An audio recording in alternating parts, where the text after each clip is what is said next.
feelings and sensations, but not judging them. So when negative emotions arise, we often become more focused on the past or future rather than the present moment we're in. And that's what causes some of those negative emotions. We're worried about what has happened in the past or what might happen. So by using mindfulness, it allows us to ground ourselves and focus what we have control over in this moment rather than focusing on the fears of those things we can't control, that because we can't change what happened in the past and we can't change anything that might happen in the future. All we have control over changing is the here and now. So reasons to use mindfulness is that studies have shown it reduces depression, chronic pain, and anxiety. It's also shown that mindfulness physically changes our amygdala in our brain, where your stress is produced. And so this is an MRI, and this is where participants were watching images with emotional content before learning meditation. And that's this one right here. And this side is after 8 weeks of training in mindful attention meditation, the amygdala is less activated. So you're less likely to have those intense stress signals. They're still going to be there, but they're not going to be as intense. So that's where it helps reduce that depression and anxiety. And it helps your brain to regulate stress in a healthier way. This is because scientists have learned that neurons that fire together wire together. So those neurons in your brain are learning to deal with stress in a calm, collected way, so it's more likely to happen again and again and again. So you're able to manage stress, anxiety, negative emotions in a more positive way each time. But that's where this also takes a ton of work too, because you have to teach your brain to work that way. It's programmed to work the way it's already working to manage stress and things like that. Now you have to teach it to learn this other way. So it's going to take a few times of working on skills, teaching your brain that it is okay to work with stress in a calm, collected way. So we also know when caregivers are anxious, children learn that anxiety through their parents' anxiety. This often contorts our fears and makes anxiety and fear unrealistic. Then anxiety builds, causing us to make more mistakes.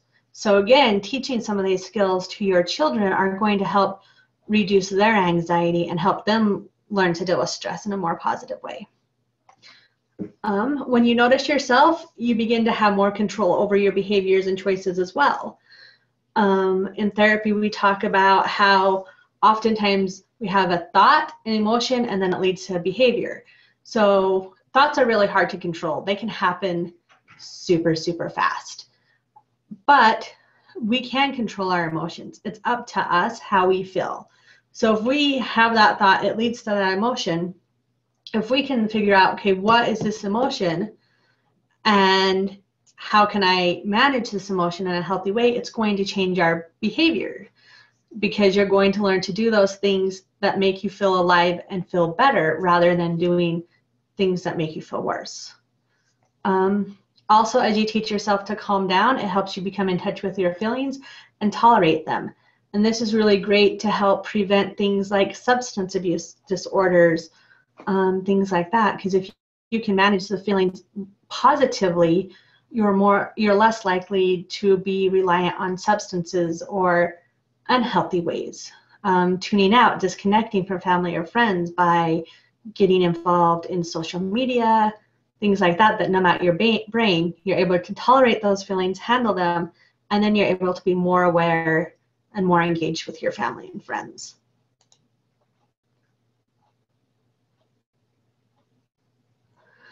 So now, how do you use mindfulness? First of all, you have to become aware of your emotions and physical sensations, because emotions are really tied to our physical bodies. So if you can figure out, how is my body feeling? And is that a physical sensation?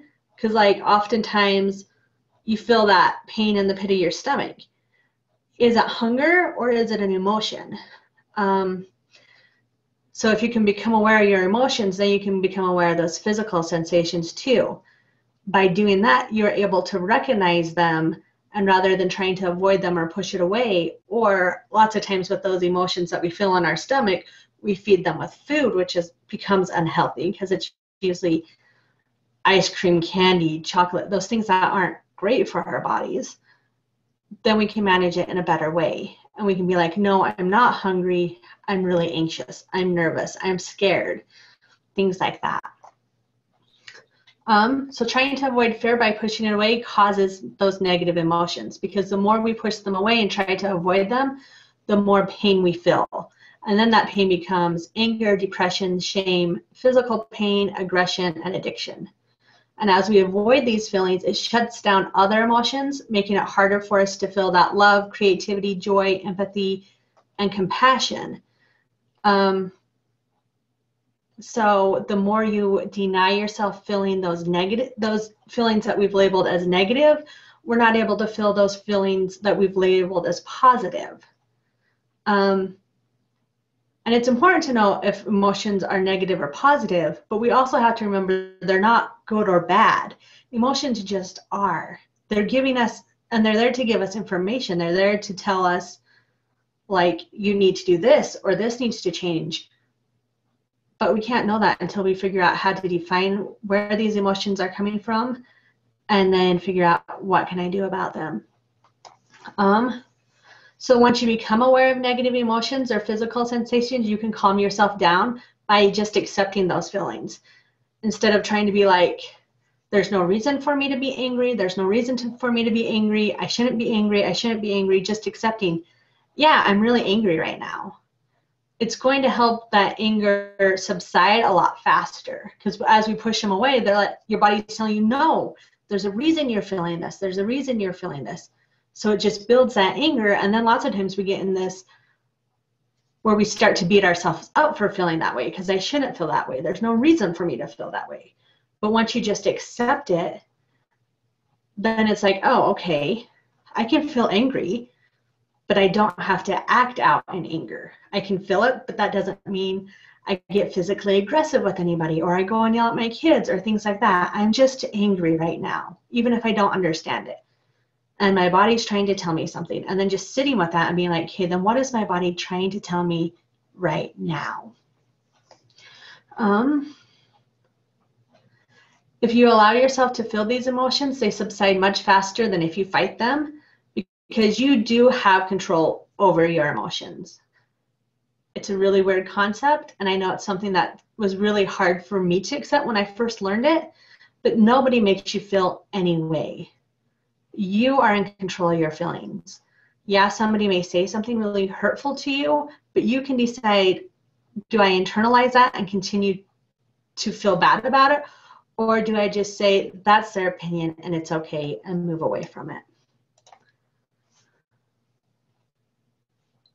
So how do you invite negative emotions? Because that's not something we like to do. It's not something that comes naturally for us. So first of all, like we kind of talked about earlier, you need to scan your body for that fear, those negative feelings. Where do you feel it at? And that can be, you just sit still and close your eyes and just slowly, where do I feel off in my body? For me personally, I know lots of times it's like in my shoulder blades is where my stress and stuff is, because I've done that body scanning a few times. So then I just know, oh, my shoulder's sore. That's because I've had a lot of tension today, or I've had a lot of anxiety today. And then I can work to relax those muscles, to release some of those emotions that are stuck in my physical body. And then, what wants my attention? Why am I feeling this way? What's going on? Why am I angry right now? Why am I anxious right now? Where are these negative emotions coming from? Then what have I been unwilling to feel, or what have I been avoiding? So if there's not really anything that needs your attention, have I been avoiding feeling a specific way? Have I been unwilling to allow myself to feel this way? Because there are times that we do that, And it's healthy in the moment, but we need to also get to a place where we can allow ourselves to feel those intense emotions so we can release them and they're not still there weighing us down. So you also need to state, what are you noticing, and give them a name. Like, is it anxiety? Is it unpleasant? Is it fear? Is it peace? Is it happiness? What is it? And even if it's just this big ball of emotion that I don't know what it is, giving it that physical form helps a lot sometimes, just because it makes it more real, and then we can work with what's real rather than just this feeling of overwhelmed, or just being unable to explain it makes those things scary. Once we can explain it, oh, I'm feeling overwhelmed. Maybe I'm not anxious, I'm just overwhelmed right now.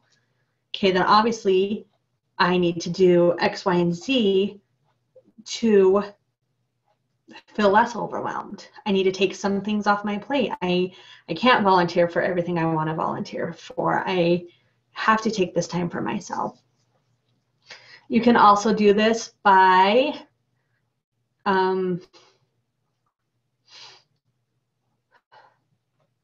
giving that feeling, what does it look like? What does it smell like? What does it sound like? If you touched it, what did it feel like? It gives it more power, it gives it more realness. And then you can work with it, okay, but if it was something that was pleasant, what would it look like, feel like, smell like, taste like? If I touched it, how does it feel? And then you kind of watch in your mind's eye as this negative morphs into this positive, to help, again, calm down your limbic system and take the power away from those feelings and give it back to yourself. It's also important to stay open. And you can do this by imagining yourself sitting next to your fear on a park bench where there's wide open spaces, and your fear can sit next to you, but it doesn't have to envelop you or overwhelm you. And in that way, just like making it into an object, you, again, take the power away from that emotion and give it back to yourself. Then you can talk to that feeling so it doesn't have control over you, but you're respecting it. Yes, I'm feeling a lot of anxiety today. Yes, I'm feeling a lot of fear today. And I'm glad you're here because you keep me safe. That anxiety pushes me to get my work done. It pushes me to do the things I need to do. But right now, those things are out of my control. So I'm going to respect you for what you are, but also realize I don't need to feel you right now. Also using grounding techniques. And I have some handouts that I think Sheila will send to you about grounding. And a lot of it helps if when you're doing these things, if you rate yourself on a scale of 1 to 10, where 1 is the least and 10 is the most, where are your emotions right now? Because even if it goes from a 10 to 9.5, you relaxed your body a little bit. So it did work. It helps you see that these things actually can work, because then you rate yourself when you're all done as well. It's really important that you stay neutral. Nothing's good, nothing's bad. It's not like, oh, the walls are white. I hate white. I can't stand white. Nope, they're just white walls. Keeping your eyes open, scanning the room. And the more senses you can bring into grounding, the better it's going to be, because it keeps your brain in this moment rather than wandering off to that future or that past that you've been worried about. Also, breathing in, just allowing yourself to breathe with the fear. Like, it's okay, it's here, these negative emotions are here, and they're uncomfortable, but I still can breathe. I can still feel okay.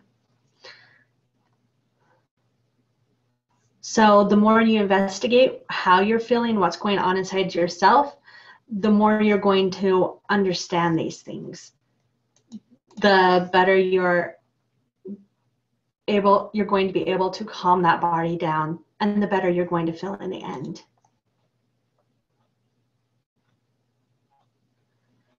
So it's also important to weight kindness and love, because fear belongs to itself. We don't have to use it, and it's okay to let it go. Sometimes we feel like we have to hang on to these negative emotions. We have to hang on to anger. We have to hang on to those things because they must be there for something. But sometimes it's okay to just be like, I don't need to hang on to that anxiety. I don't need to hang on to the fear. I know I'm okay in this moment, so I'm letting it go. Also bringing that love and acceptance again, noticing the negative and realizing that it can be in the same place as other feelings. You can be angry and happy at the same time. You can feel peace and frustration at the same time. Oh, sorry. Because those negative emotions are only a small piece of a much more beautiful, bigger picture. And those negatives are there to create that balance in our life. We don't know joy and love and excitement if we haven't felt those negative feelings too. So it's to bring, it allows us to feel those good feelings, just like we can't feel the good feelings if we won't allow ourselves to feel the bad. And also remembering there's always some form of love. It doesn't have to be anything huge. It can be just as little as I saw a wildflower. I felt the sun on my skin. I heard my favorite song in the radio. Somebody smiled at me. These don't have to be huge, grand gestures of love. They're just these calming peacefulness that we can get. Also remembering, just like the ocean has waves, but there's still room for other waves. We can feel that negative emotion, but we can also allow in positive emotions as well. And also reminding too that sometimes these waves get huge and they feel like they're going to be overwhelming, but eventually they crash on shore and then they recede, they go away. So even when those emotions and feelings are so overwhelming, remembering this is going to go away. This isn't going to last forever. It's going to recede, and I can go on and feel a better emotion next time.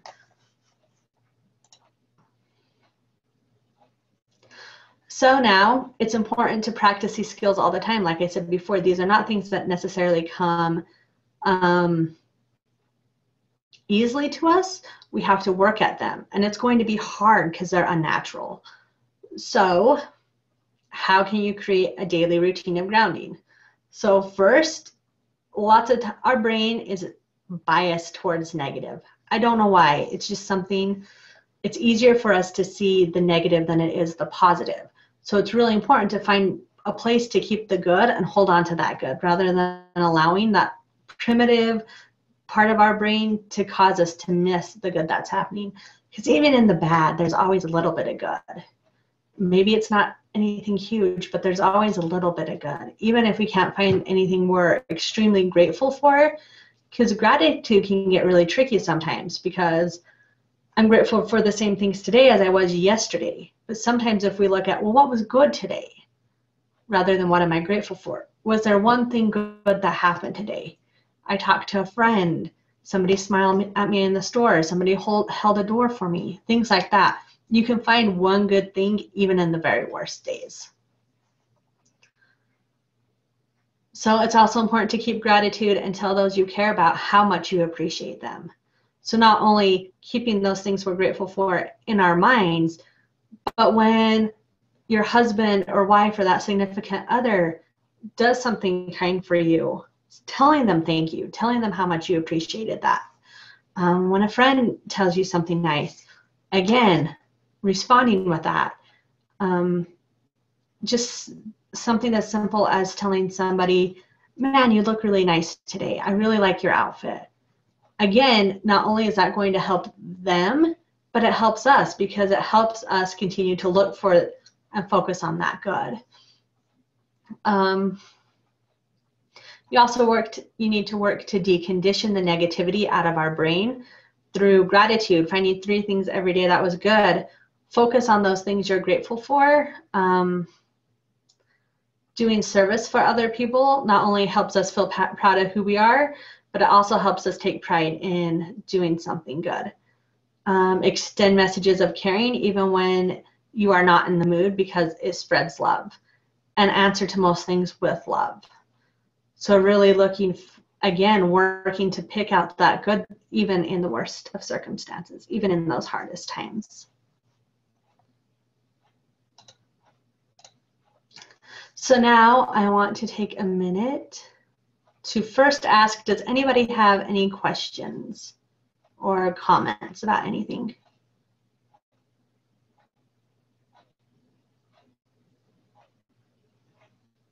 Okay, so what I want to do now is show you how to do, it's called tapping. And I've also sent those handouts to Sheila as well, because the stuff is going to be hard to remember. One is just a really short overview of these are where these tapping points are. And then the other one is a more extensive like script you can use.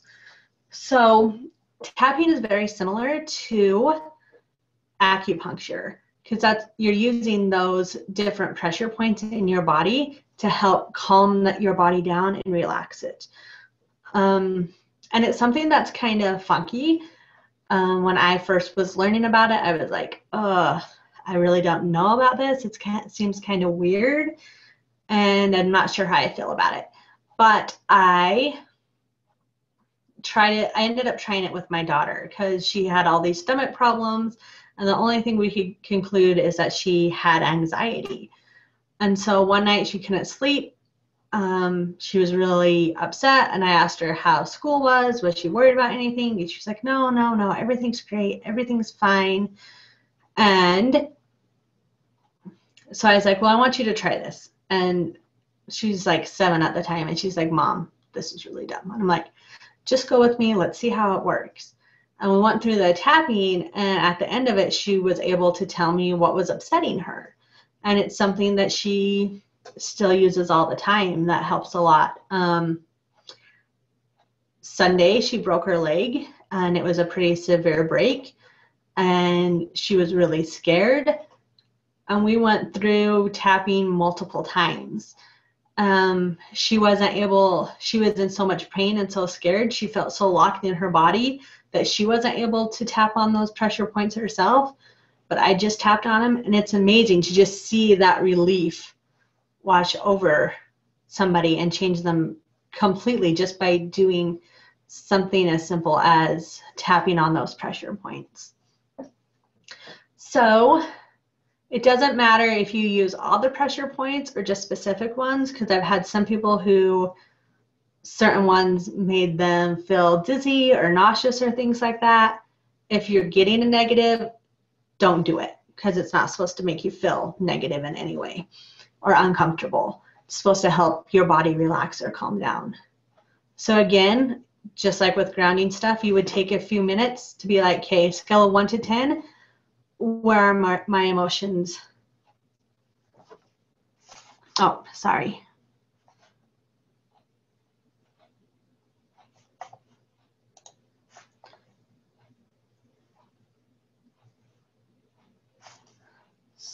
Let me see.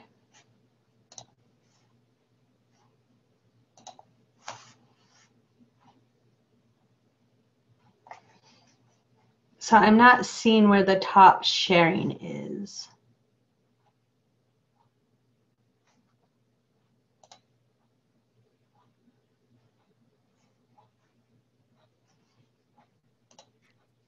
Samantha, I see the top sharing right in the upper right-hand corner of the screen in white. Okay.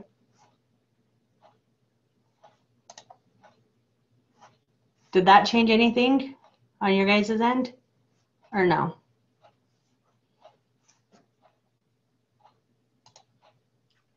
Yes, I'm seeing all of the participants now, and I'm not seeing any of your screen. Can you see me any better, Robin? No, I could see you fine in the before you did it also. Okay.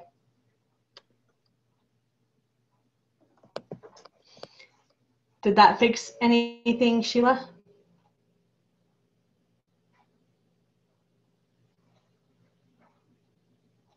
Okay. So again, you would rate yourself on that 1 to 10. Where am I at?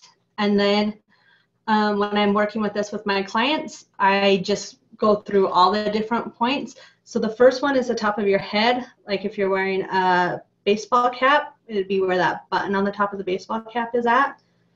So you would just find first that negative emotion and say, I'm feeling anxious, but I love and accept myself. And then you move to this wide part of your eyebrow and same type of thing, just tap, feeling anxious right now, but I love and accept myself. And the next one is the side of your eye. And the same thing, I'm feeling anxious right now, but I love and accept myself. And the next one is on your cheekbone under your eye, feeling anxious right now, but I love and accept myself. The next one is your Cupid's bow under your nose, feeling anxious right now, but I love and accept myself. And under your chin, or on your chin under your lip, I'm feeling anxious right now, but I love and accept myself. And the next one is on your collarbone, feeling anxious right now, but I love and accept myself. And then the next one is just under your armpit and like the middle of your ribs. And again, I'm feeling anxious right now, but I love and accept myself. And the last one is called the karate chop on the side of your hand. And same thing, I'm feeling anxious right now, but I love and accept myself. And then after you've done that, you just take a minute to sit. How am I feeling now? That scale of 1 to 10. Where am I at? And again, you can do all those points. You can focus on one specifically, like your collarbones one, you can rub or tap, and it doesn't look as silly as like tapping the top of your head if you're at the grocery store or something, or like the side of your hand you could do pretty discreetly too. Where some of the other ones are a little bit harder, you can do all of them. And it's just been amazing to me how much, again, that calms that nervous system, relaxes your body so that you can feel that rest, you can feel that peace.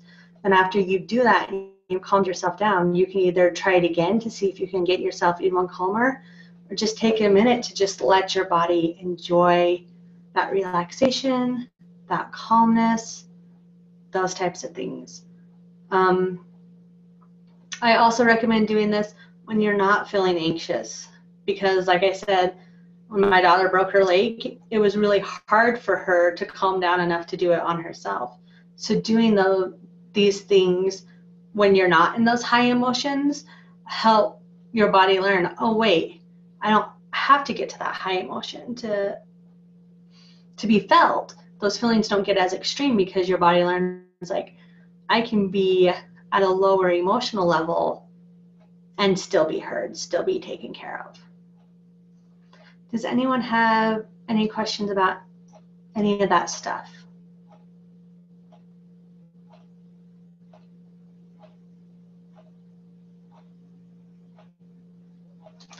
Any questions about grounding?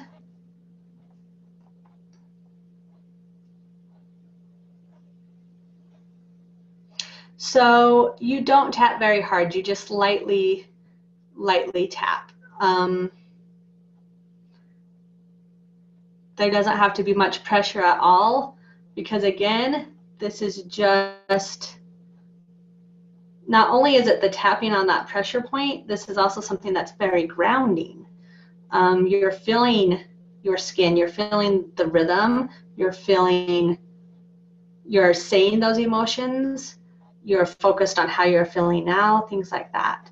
And you tap for about 7 minutes or 7 taps in each spot. I don't always count. Sometimes I just do it rhythmically with the words I'm saying, because again, that rhythm is also going to calm your body down as well.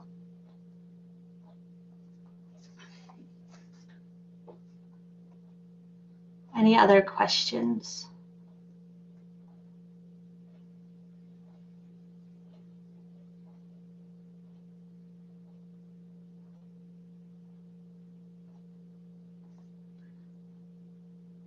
Well, if there are no other questions, thanks for joining me tonight, and I hope these things are things that you can take home and practice and can help you improve your life.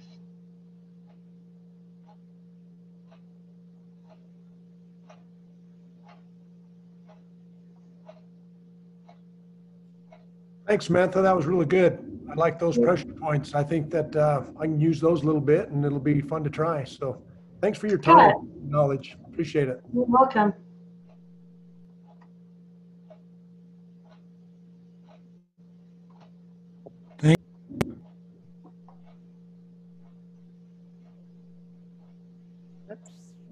Yes, thank you so much. That was fabulous. I really appreciated the presentation. I was able to take some screenshots or I sent them on to my students. When I say students, my kids at college, and they're like, thanks, Mom, we love that. So thank you. We really appreciate you. You're welcome. I can send you a copy of my presentation too if you want to send out. I would love that. That would be fantastic. Okay. Well, thank you for having me. It was lots of fun. Thank you. Thank you.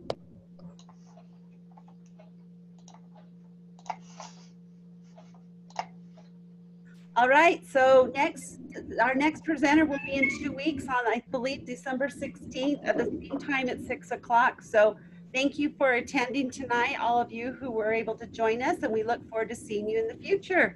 Have a good night, everyone. Thank you, Samantha, again. You're welcome.